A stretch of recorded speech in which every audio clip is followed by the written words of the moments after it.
She's been ranked second in traditional Irish storytelling, and she's won all kinds of other awards I've seen on her website. If you'd like to learn more about her programs and presentations, you can also check out her website. It's michiganstoryteller.com.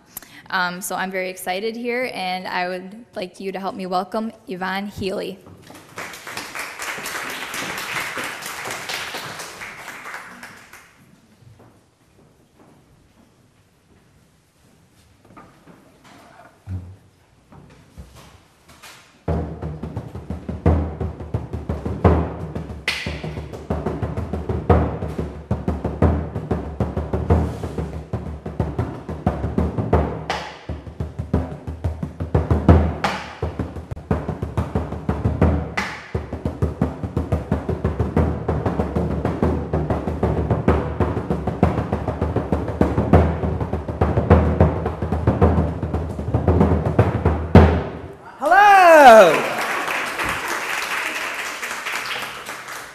Hi, a lot of storytelling starts with some kind of special beginning. I started using the Irish drum, the bodhrán, when I was telling at the Detroit Institute of Arts. And at first I was playing a harp like a lap harp. And that doesn't carry very far. So I started playing the drum. Once I started playing the drum in the Michigan Art Museum, all of a sudden people could hear me and they would show up.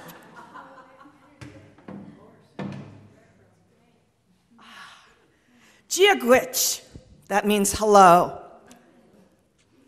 Yvonne Healy is Anam Dum. My name is Yvonne Healy. It's Irigajir. I am a citizen of two worlds. Is Meranach me, I am American. Agus Eranach me, I am Irish too. When I was little, we came over to this country. And we came over and we lived in a barn red house on an American Main Street. It was during the McCarthy era, when being different was not such a good thing in the United States. My father told me, he said, I don't know what I was thinking. We got here and, So we learned to blend, which is why when I speak with Americans right now, I speak with an American accent. But you'll find a little bit of the accent coming in as I imitate different relatives of mine in the stories. You know, a few years ago, I decided I needed to take my children back to Ireland so they could meet all my aunts and my uncles and my cousins. And so we saved up our frequent flyer miles and we went back to Ireland. We took my two daughters and we traveled up and we traveled down. Now, we only ever went between Dublin and Cork City because we weren't related to anybody anyplace else. And as my father said, well, why would you go? If not to see family. So we were at the very last visit, and I was exhausted. You know what it's like, you know. Family is wonderful, but living out of a suitcase can be a little bit much.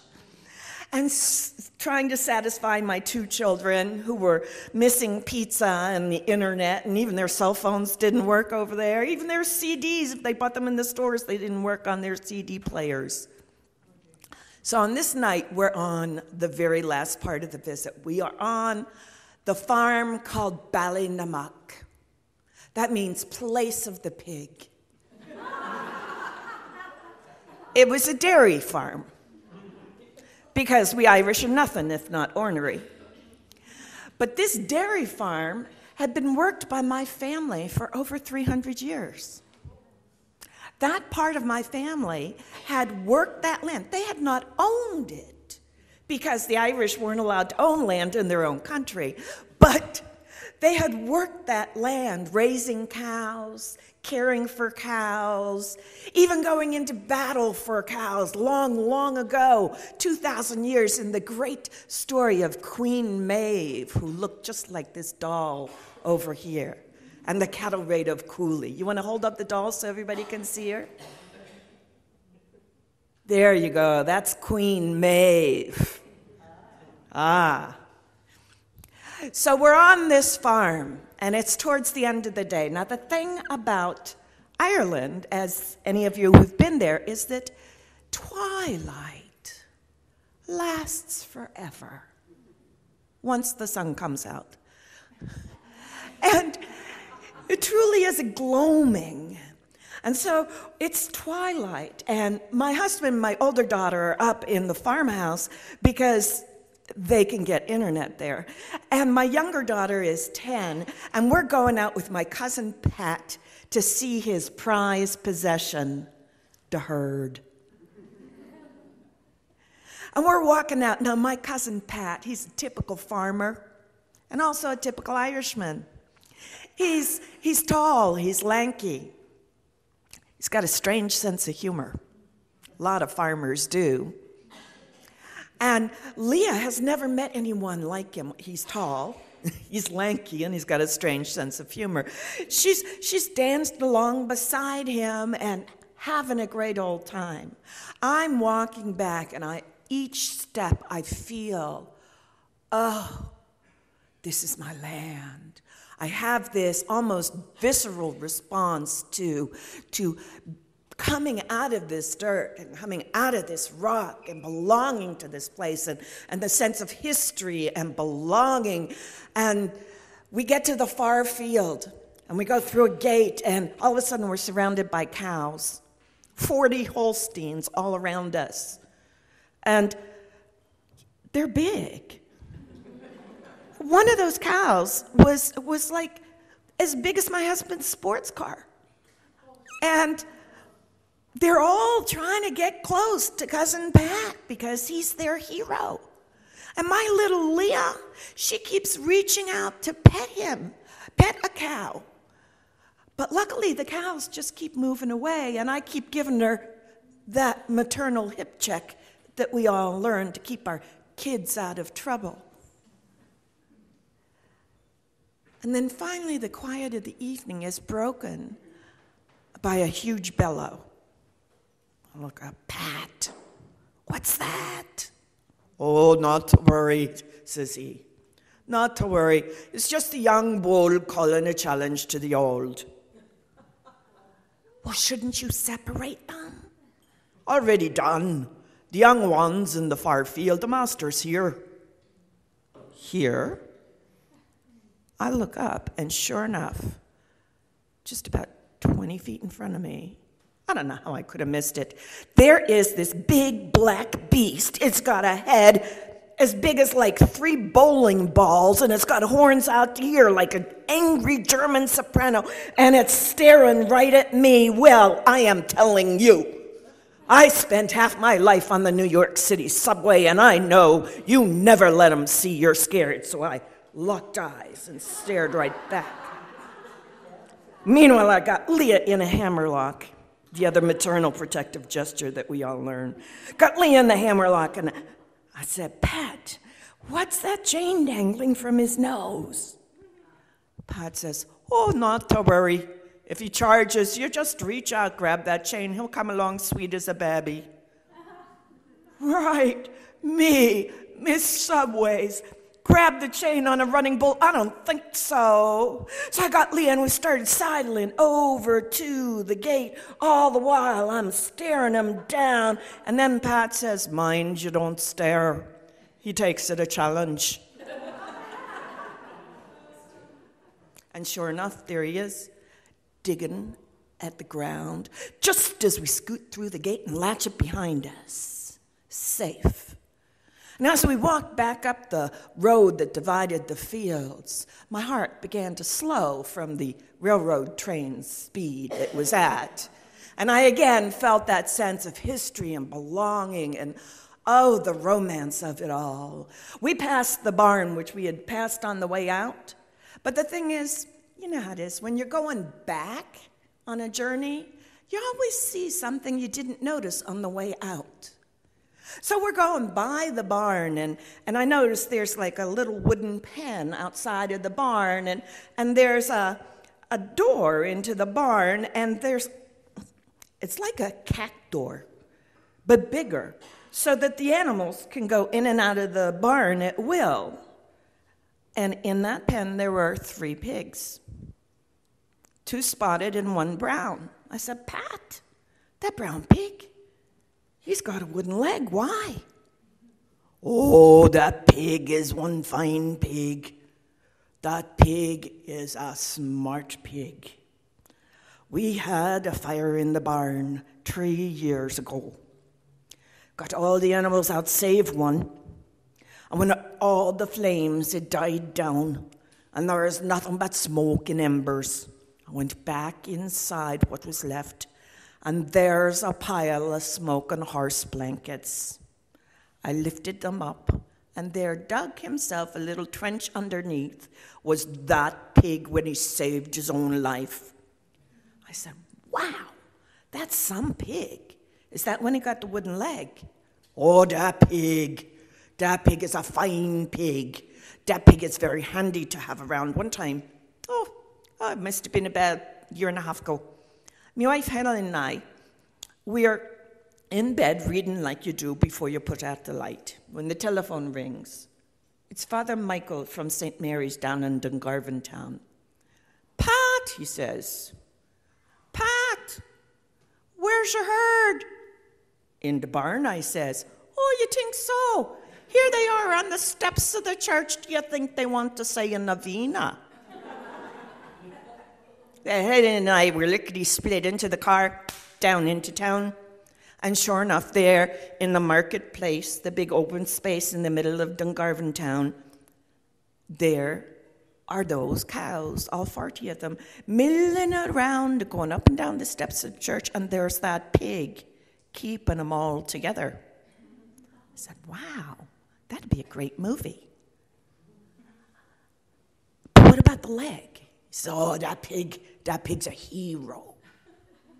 That pig's a hero. It was just a few months ago. Helen and I, we went into Cork City to do messages, to do errands. We left the farm in the charge of the hired man. He's in the barn, has a heart attack, falls down. That pig digs his way out of his pen, goes over, sniffs the man, knows he can't do a thing, runs out of the barn down to the lane. He's not a dog. He cannot bark like Lassie. So he lies down in the middle of the lane like a speed bump. Stops the first car, saves that man's life. Wow, that is some pig. Is that when he got the wooden leg? Pig like that, you wouldn't eat him all at once.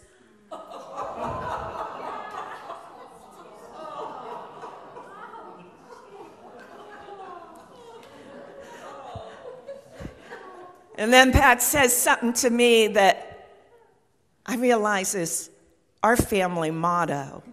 He says, Nalagaja dan ering shasav samala shliskerva. Never let the truth stand in the way of a good story.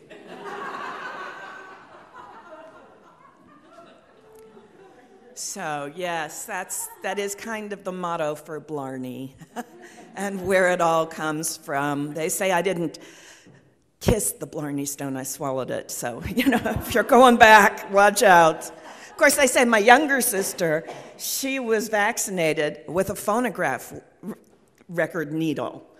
And only people our age understand the reference, so that's gone. But she talks.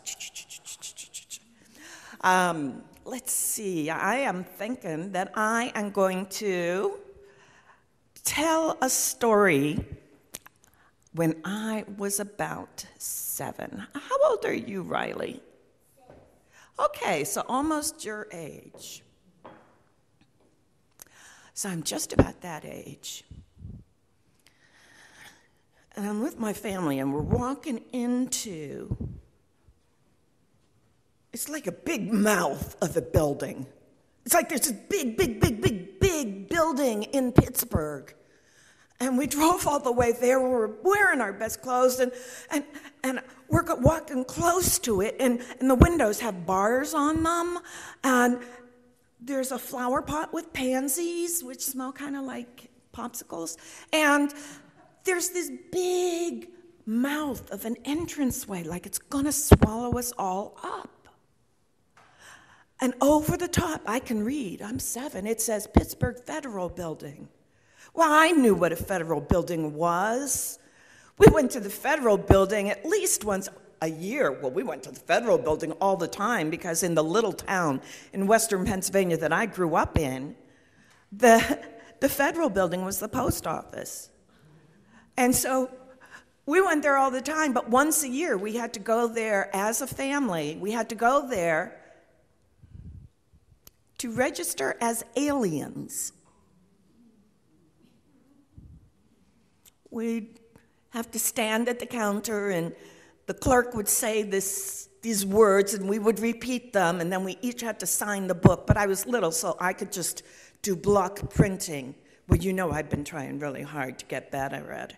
Every year this happened, and then we would leave, and we'd go home, and we had a TV. We'd watch TV, and sometimes on TV in the first years there was this trial show. It wasn't Perry Mason. It was like this Senator McCarthy, and he yelled at people because they were foreigners and aliens, and I didn't like to watch that show. I liked to watch Chilly Billy Cardilli's Chiller Theater. They had movies about aliens. So I knew what aliens were. Every time I registered as an alien, I'd go home and I'd look in the mirror, looking for horns and antennas, yeah, because that's what aliens have. Because I knew it. I watched the movies. And besides, my teacher, she always called me an alien. She would complain about the way I spoke. She said, you have to learn to blend.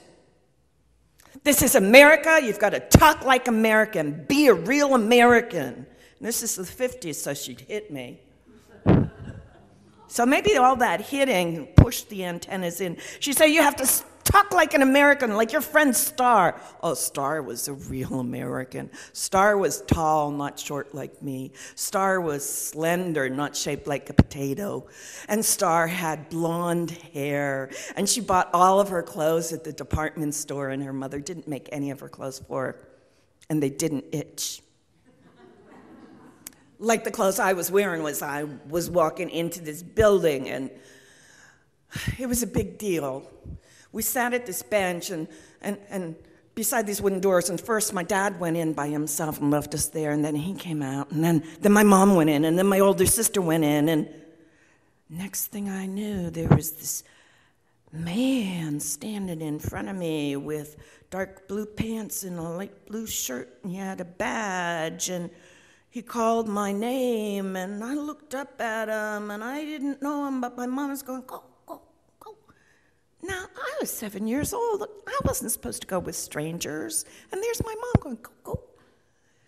So I went, and we went through the wooden doors.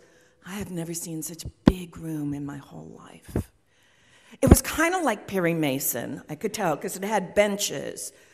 And then at the far end, there was this big box, kind of like a tower. Maybe it was a desk. But it was really big, and we got closer and closer, and our steps just echoed in this empty room. There was nobody else in this room except me and this guy in the blue shirt. And we got up, and we went past this railing, and he says, go. And this strange man, the only one I know in this room, he's pushing me towards this great big black box.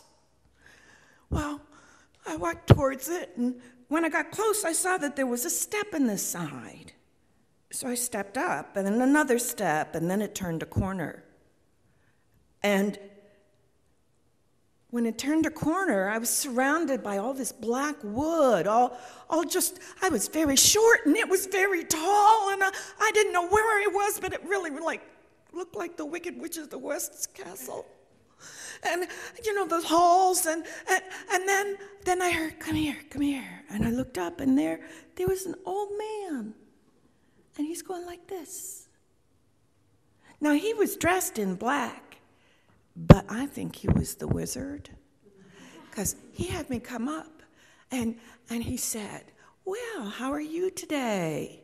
I'm going to ask you some questions, and then I have to make a judgment. And I took a breath. I'd been studying. He said, who was the President of the United States? And I said, General Eisenhower. You know, the bald man with the shiny face. And he said, yes, very good. And then he said, who discovered America? And I said, Christopher Columbus, but it's named after Americus Vespucci, the map maker. He said, oh, very good. You're a very smart little girl with a good memory. And then he said, hey, this is tricky, but you look like you can handle it. How many states are there? 49. Alaska just got in, and Hawaii's coming up. He said, well, congratulations. Now say these words after me. And he held up his hand, and he read some words off, and then he read a different part, which I bet you all know. I knew it because we said it every day in school. It was, I pledge allegiance to the flag of the United States of America. And then I signed that I pledged and promised. I signed in the book, and I signed in cursive because time Meranak me, agus time Eranak me. I am American and I am Irish. And that's when I became a citizen.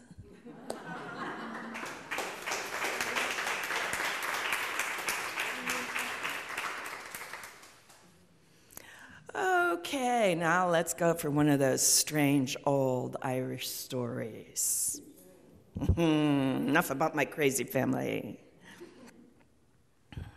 It's a real old story.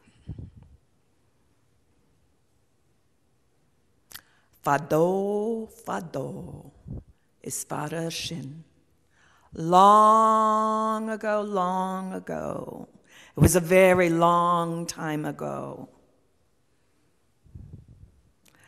On a lonely road stood a lonely house on the shores of a lonesome lake. And in that house, in the lonesomest part of Western Ireland, in that house lived a lone woman named Gwer and her beautiful daughter, Nora. They were poor. They were 3 miles away from any neighbor in any direction. And there were they on the fields and the lakes of Westminster. They were very poor, and they're sitting in the garden trying to plan out their meal for the next week when all they have in their meager garden is 3 heads of cabbage. Oh, the ground there is so poor that there wouldn't be any weeds if you didn't sow them.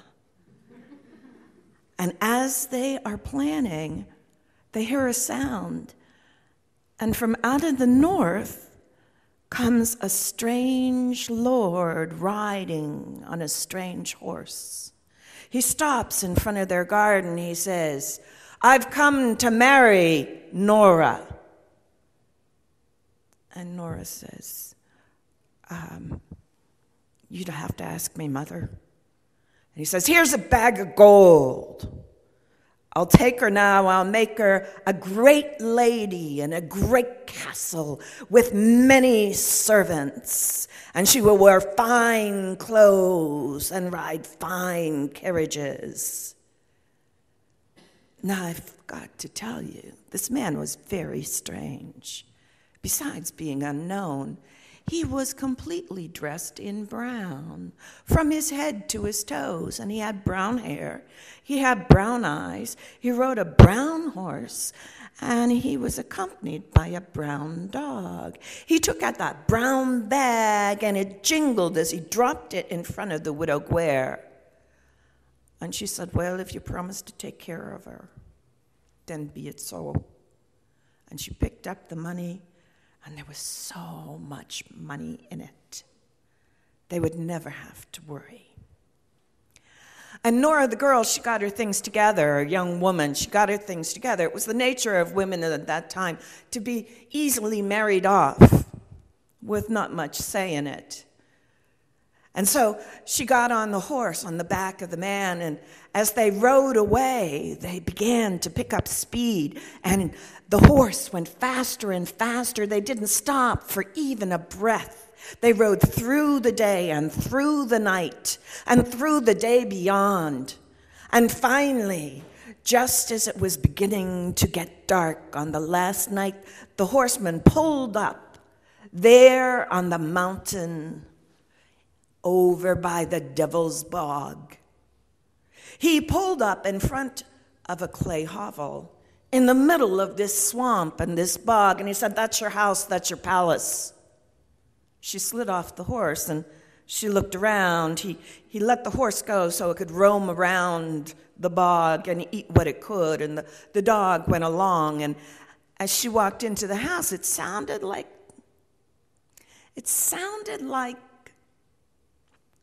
laughter, but it must have been a bark or a neigh.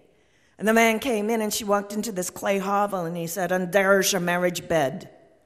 And that fine gentleman, he was pointing to just a rick of straw on the ground in this dirty hovel. "And if you're hungry, there's your dinner." And he pointed to 3 potatoes and a pinch of salt. "I'll be going out."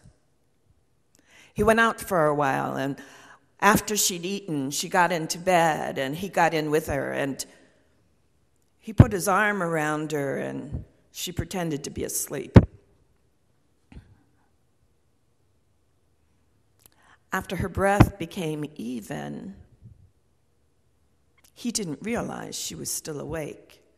And he crawled out from the covers, and he went out, and he was met outside by a neigh from a horse and a bark from a dog. He came back about an hour later, and when he crawled into bed with her, he was so cold and clammy that she shivered. And she finally fell asleep because she knew where he was. The next day, he didn't eat anything at all. Well, she didn't blame him because those potatoes were not very good. And that was the only thing there was to eat, and they were bad potatoes. And the next night, the same thing happened, and he got up after he thought she was asleep, and he went out, and he came back after an hour, freezing cold. The third night when this happened, and he'd eaten nothing during the day. The third night when it happened, she pretended to be asleep, and as soon as he left her side, she very quietly got up. He went out the door, and she quietly eased her way out of the door. And there he was, the brown man with the brown horse and the brown dog, and they took out walking up the road, and she followed from one shadow to another. The moon was such that the shadows were clean and sharp around her, so when he looked back, it was easy for her to blend into the shadow of a tree. Until finally they came to the Muckross Abbey graveyard. They climbed over the wall. The horse jumped. And she pulled up to the wall, and she peered over. And she saw that there they were. There was a brand new grave. The earth was all tumbled up. And there was the man and the horse and the dog eating something. She was staring in fascination when she happened to look down at her shadow, and her shadow, which had always been a normal shadow, reached its hand up and waved at her, and then pointed to the lane.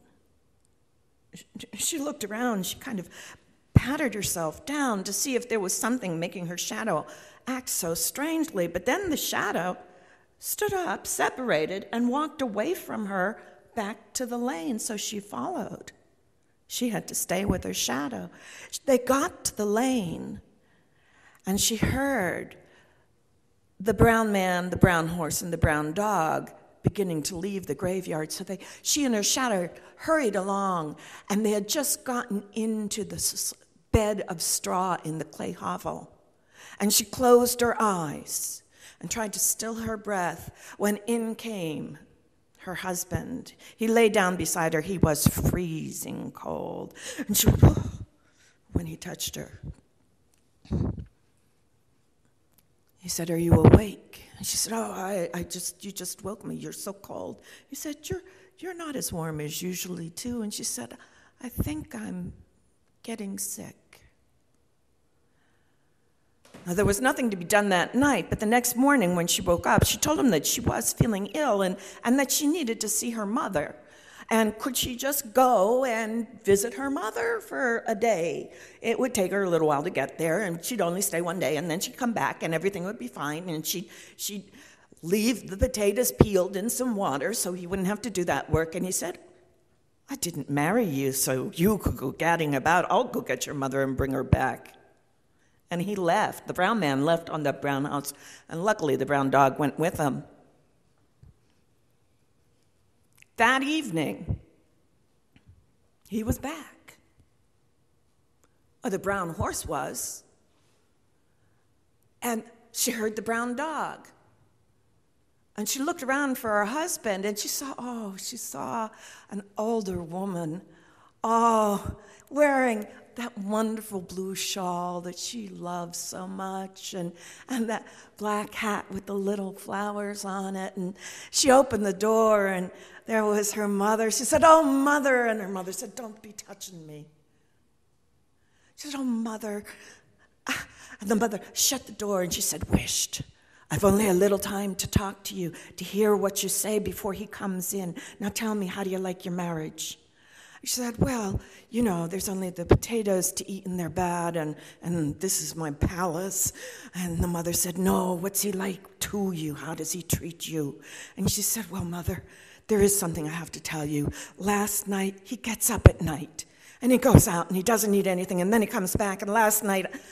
And the mother comes closer, and the girl says, "Mother, your breath is so hot." Mother says, "Quick, tell me what you saw. What happened last night before he comes in?" "Well, last night I followed him. I followed him to a graveyard, and I looked over the wall, and I saw..." "What did you see?" "Mother, your hand, it's hurting me." "I saw the brown man and the brown horse and the brown dog." "You're not...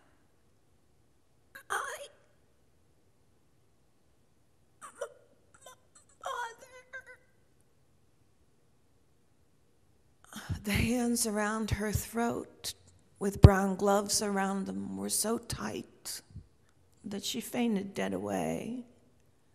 And the man who'd been wearing old woman's clothes stood before her. And that's the end of the widow Guare and her daughter Nora, though they say that night a merry feast was had by the brown man, the brown horse, and the brown dog. Isn't that weird?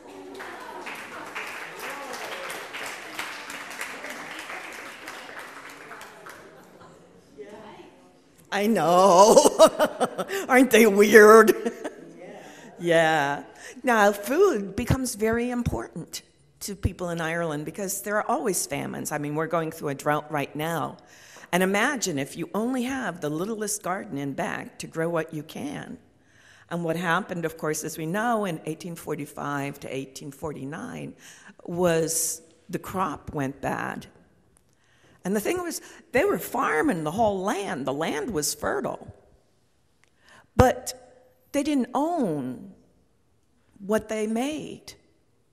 What they grew, what they worked for all year, belonged to the landlords. The woods in the forest did not belong to the people who lived in the woods.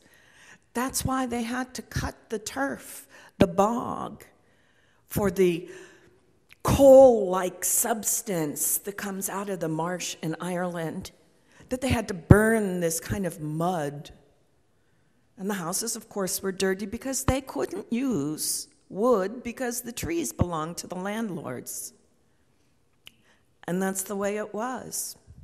That's the way it was until 1922, when independence finally came to the Republic of Ireland. Actually, it wasn't a republic until 1948, but things helped.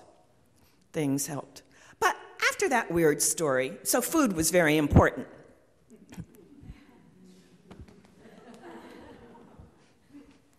Let's do something else. Let's do, another old story. I feel like this other old story, but this is different. Fado, fado is fado ashen. A long, long time ago, Ireland was ruled by the Tuatha Dé Danann. And the Tuatha Dé Danann were giants.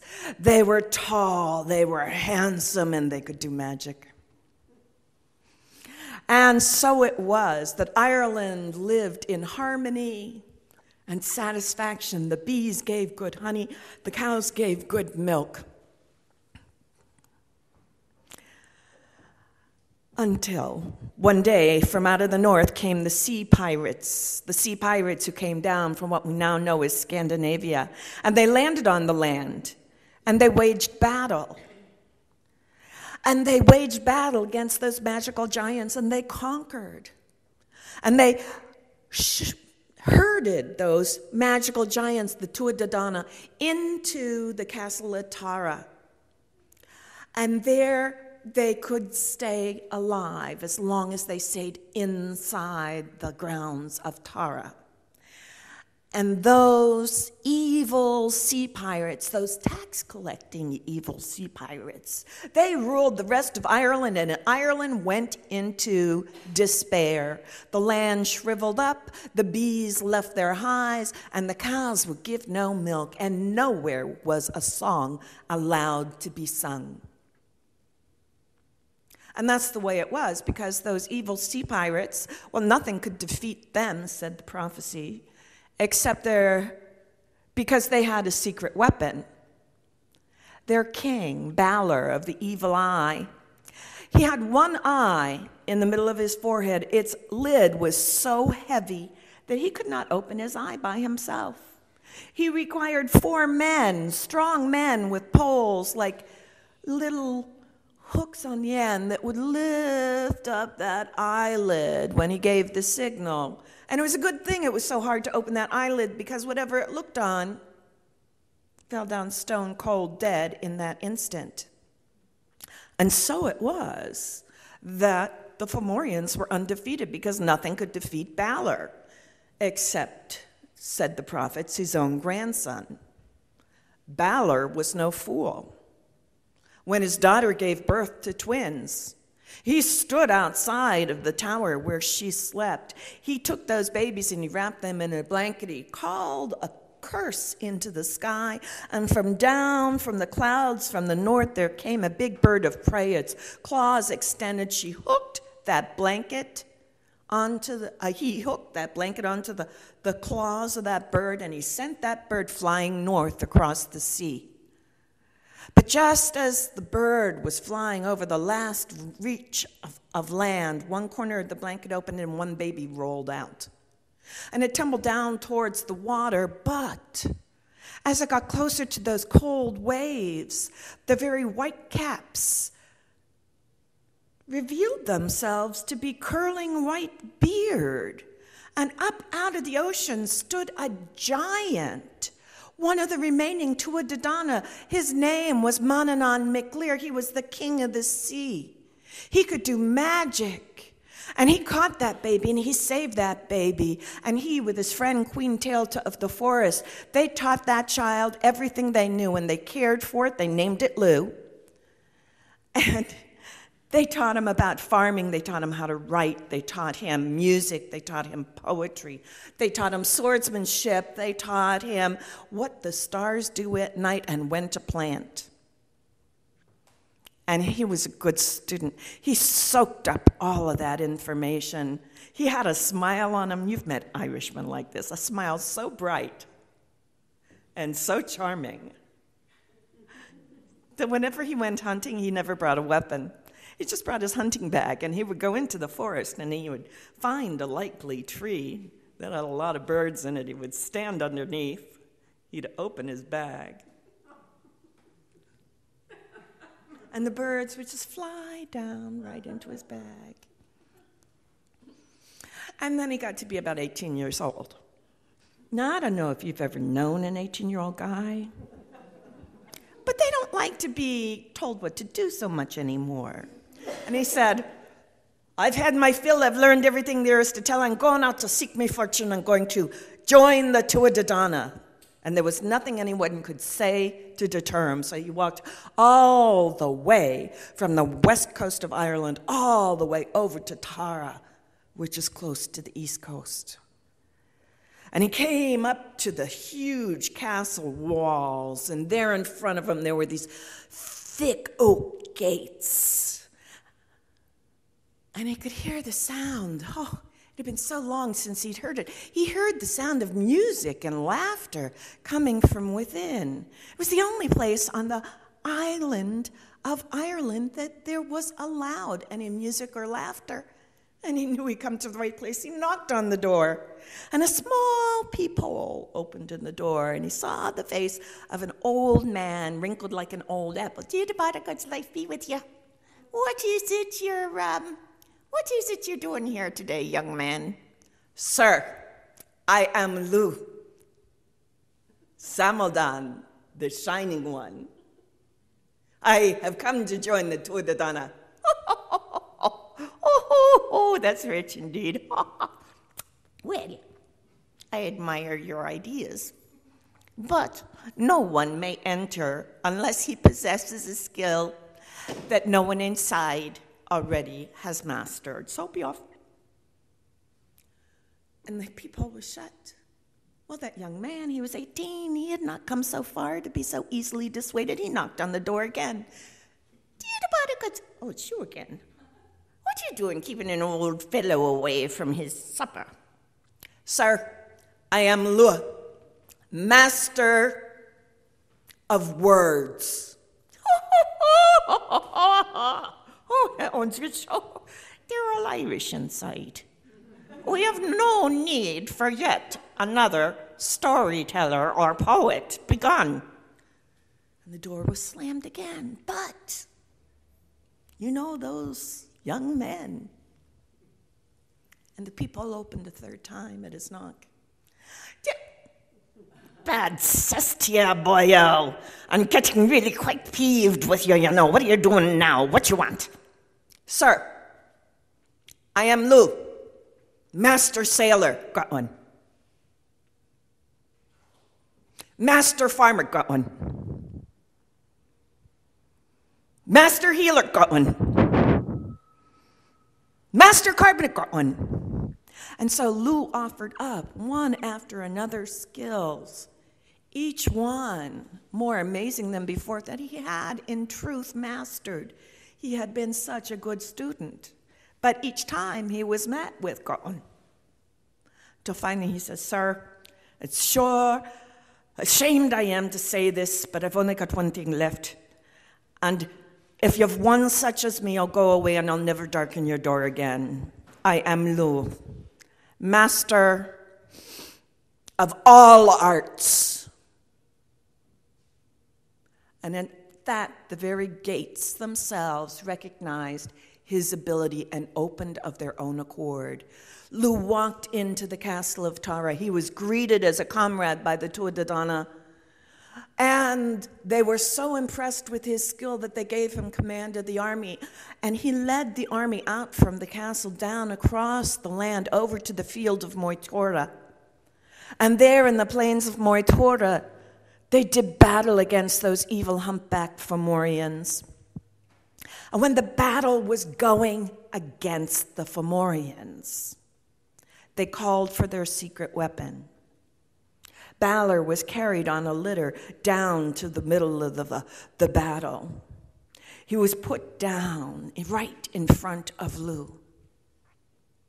And he called out, "Who dares to face the king of the Fomorians?"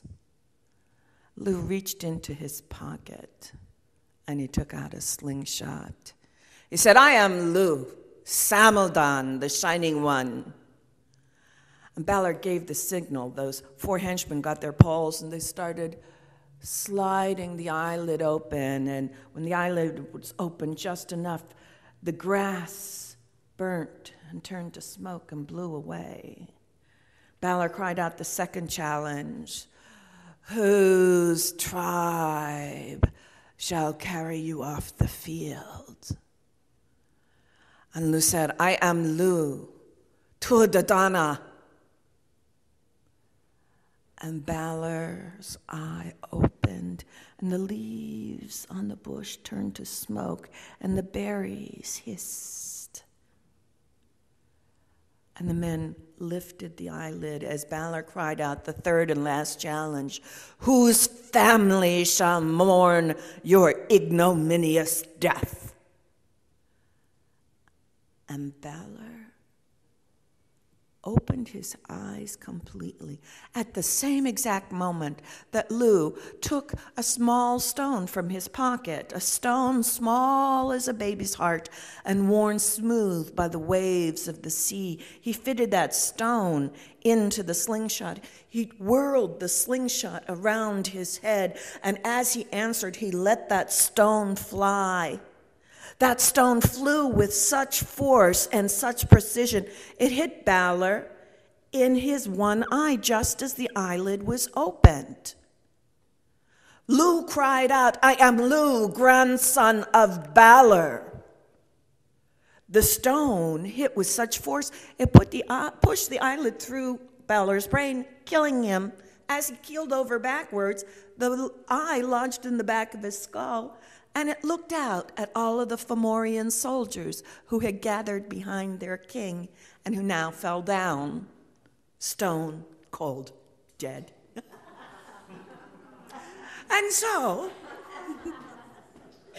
it was that Ireland became ruled again by the Tuatha people of sanity, people of art, people who recognize and respect history.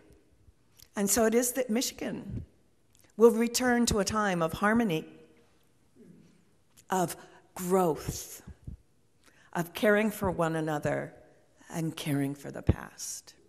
And that's the story of Lou. Thank you.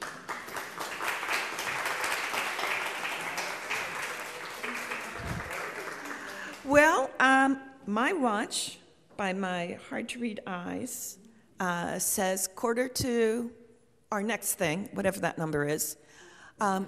Do you want to do Q&A now, or? If you'd like to, unless you have another short story you'd like to share. Okay. How about if I just sing you my story song, and then we'll do Q&A? Okay, just a little end. This was something that my mother sang to me, her mother sang to her, and I bet you heard it sung in your family too, because we all share so much of the common background. I gave my love a story. I gave my love a cherry that had no stone. I gave my love a chicken that had no bone. I gave my love a baby with no crying.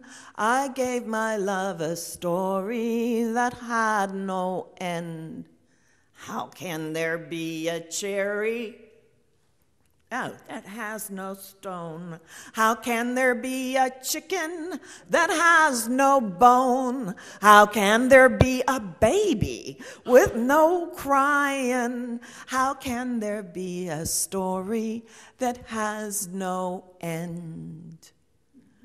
A cherry, when it's blooming, it has no stone. A chicken in the egg, it has no bone. A baby, when it's sleeping, has no crying. The story of I love you, it has no end.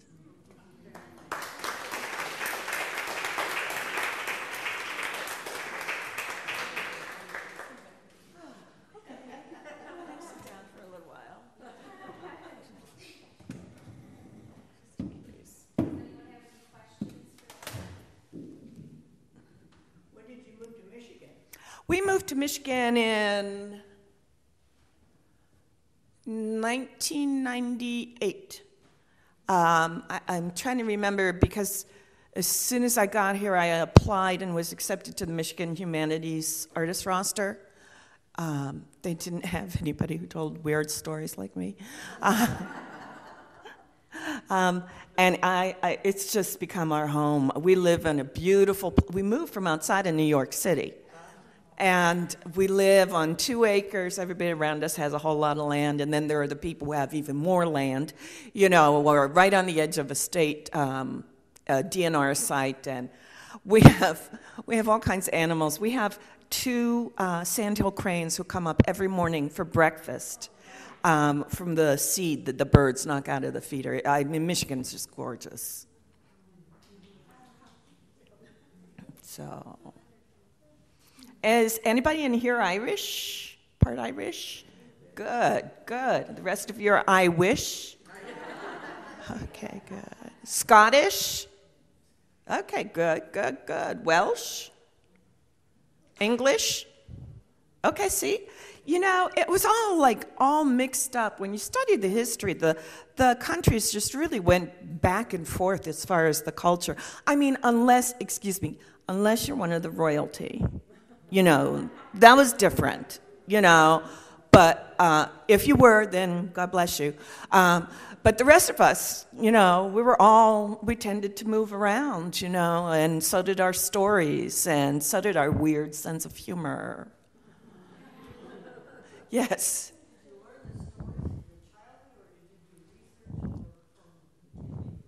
Both. When I was 4 years old, Our library had, you know, one of those little story time circles where the librarian would read a story every week for kids who were 4 and 5. And at the end of the session, she said, all right, now come back in and everybody have a story that you'll share. And of course, you'll have to tell it because you're too little to read. So I went home. I told my parents. My father sat me down on the hassock, and he had me repeat the story line by line after him.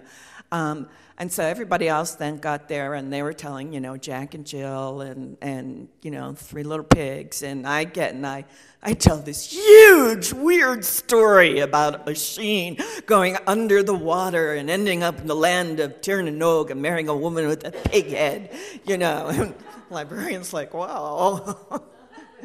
So, yeah.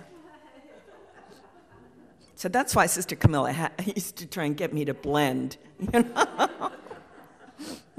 They can tell you're something different.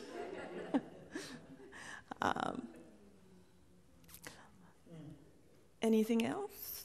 Yes? What part of Ireland? Dublin? Or? My mom is from Dublin. It's a mixed marriage. It's kind of like state and Michigan. My mom's from the big city of Dublin.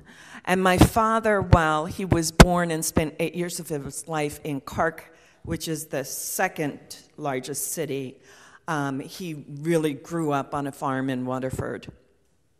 So it was just weird, you know. What was the main reason that he wanted to come to the States? Opportunity, absolutely, opportunity. Ireland was incredibly poor. Even after it got independence, I mean, it started to try and gather up. Like, Ireland had to stay neutral in World War II because, you know, their army was like, you know, my grandfather. You know, I mean, their army wasn't much. They wouldn't have had much to offer. But they needed to learn how to manage their own land and learn still learning how to manage their own money and stuff. But they did really well with software.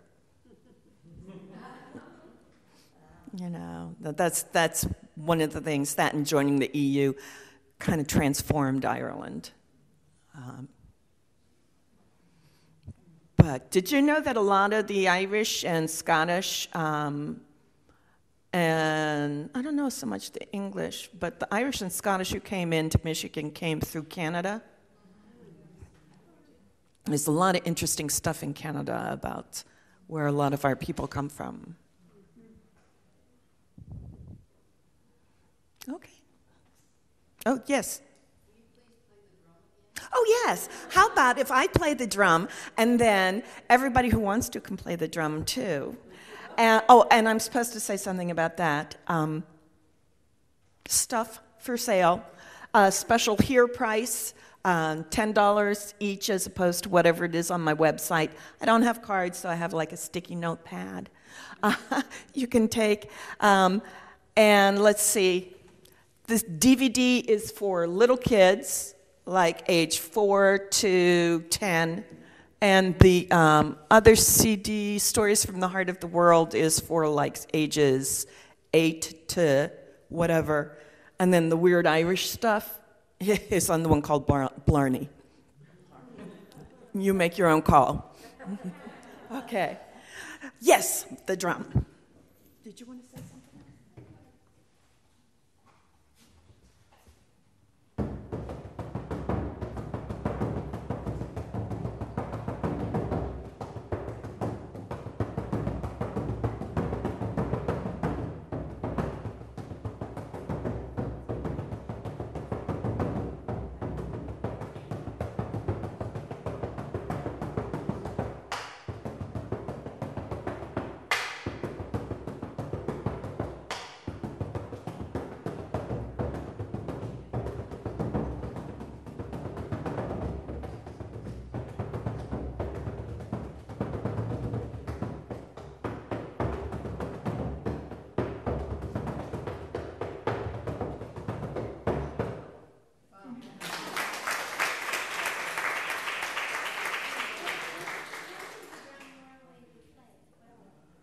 Where would it be played? The drum would be played.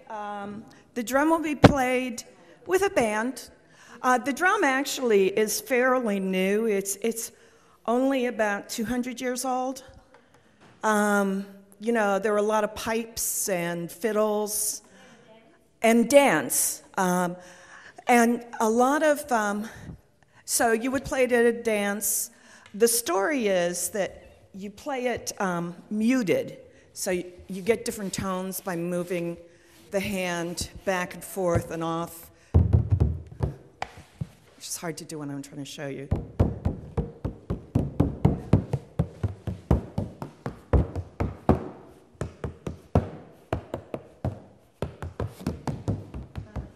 So you get different notes from the drum. It's kind of soggy today, so it's a little harder for me to really have it. But the story is that it was initially for going into battle. And there was a drum at the battle camp, and they were trying to sneak up on whoever it was they were fighting. I don't remember what was the Vikings or the English, I don't remember.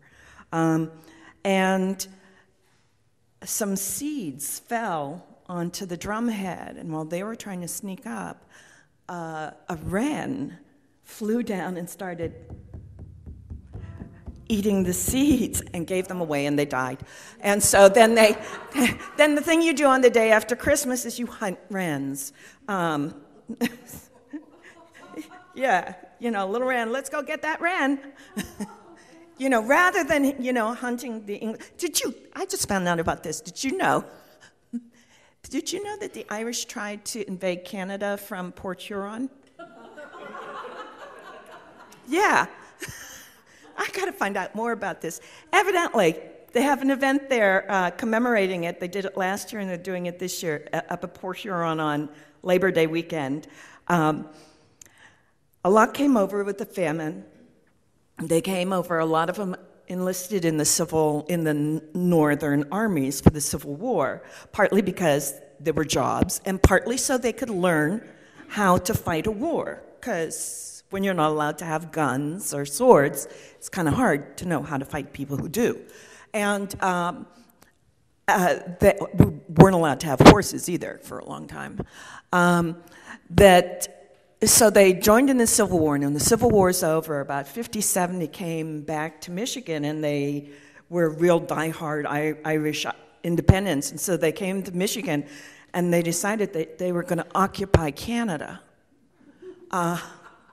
They were going to occupy Canada and hold it ransom so that the English crown would give Ireland in trade for Canada. So they figured, 50, 75, that's plenty. And we got a cannon, too. So they went up to Port Huron, and they had a party before the battle. And they got up the next day, set up the cannon, and were going to invade Sarnia to occupy Canada.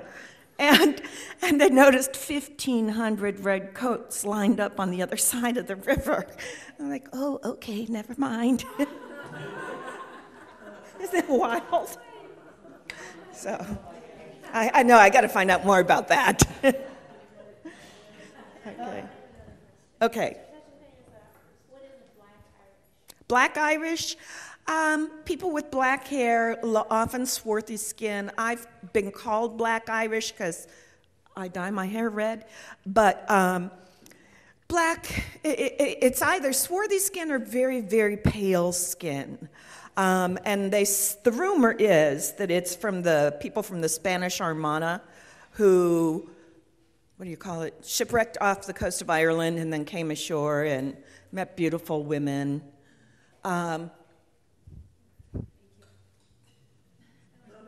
Sure, why not? That's the story. That's right. Black hair. Yeah. Actually, when we first moved to Michigan, people used to stop me in downtown Howell to say, "What is she?" to my youngest daughter who had black hair and very pale skin and green eyes. They said, "What is she?" I don't know, looks like a girl to me.